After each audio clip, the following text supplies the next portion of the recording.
Mi smo imali u gradu Mostaru, što ja protestirao, godinama upražnjena pojedina radna mjesta, kao što je bio šef službe za unutarnji nadzor, koji nije bio popunjen 5 godina. Ajde, pripadalo je mjesto Hrvatu, pa nije niko govorio da je to diskriminacija.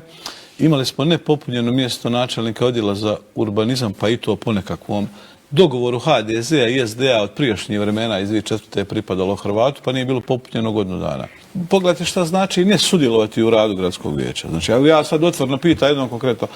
Znači, ako imamo danas da neko na Domu naroda državnog parlamenta obara kvorum nedolaskom 3 delegata iz pojedinog naroda, to se naziva antidejtonskim djelovanjem. Je li tako? Da.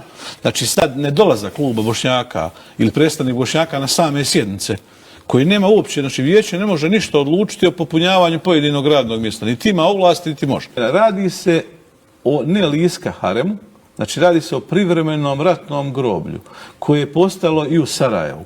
Molim vas, budite precizni. Dobro. I bilo je sve ekshumirano. Nije bilo sve ekshumirano, Bošnjaci su ostali tu. Pričam vam o Sarajevu. Znači, grad Sarajevo je sve ekshumirao. Ni u sadašnjem prostoru Liska parka nisu ekshumirani svi katolici, ni pravoslavci, ni ostali. Znači, radi se o mjestu koji je bio klasičan gradski park do 1992. Zbog ratne situacije 1992.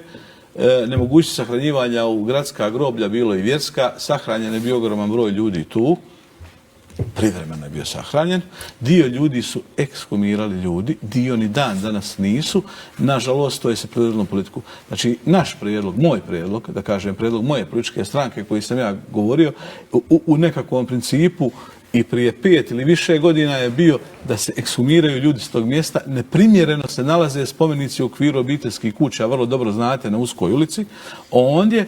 I samo da završimo, i da se napravi spomenik civilnim žrtvama i ne da se uništi bilo kakav trag. Da svi ljudi koji su tu bili sahranjeni tokom 1992. kao privremeno se posebni spomen ploča obilježe. To je bio jedan prijedlog koji je bio, da govorim kakav, onakav kako je urađen u centru Sarajeva.